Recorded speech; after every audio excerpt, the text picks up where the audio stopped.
আবারও brown sugar পাচারের ছক বানচাল করল রায়গঞ্জ থানার পুলিশ। রায়গঞ্জ শহরের কুলিক ব্রিজের কাছ থেকে গ্রেপ্তার হলো একজন। গ্রেপ্তার হওয়া যুবকের কালিয়াচকের বাসিন্দা, নাম শামীম শেখ, বয়স 27।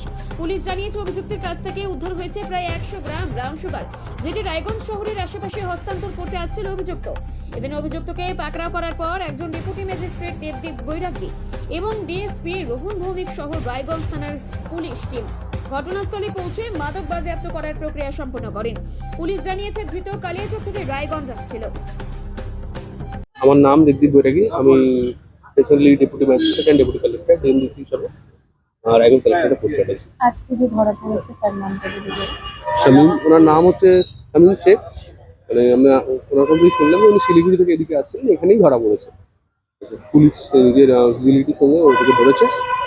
অ্যাপ্রক্স 100 গ্রাম মতো ওনার কাছ থেকে ব্রাউন সুগার পাওয়া গেছে। কোথায় বাড়ি জানা গেছে? হ্যাঁ, কালিয়াচক তিনি বললেন, কালিয়াচক। তার নাম? আমার নাম মোহন ঠাকুর।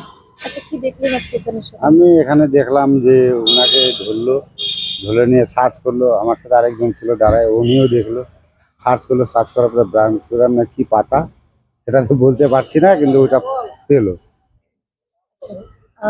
কোথা থেকে এসেছিল কিছু দেখলেন? বলে কালিয়াচক থেকে আসলো এখানে, বলে গাড়িতে বলে ধরছে নাকি, বাসে করে আসছিল বলে।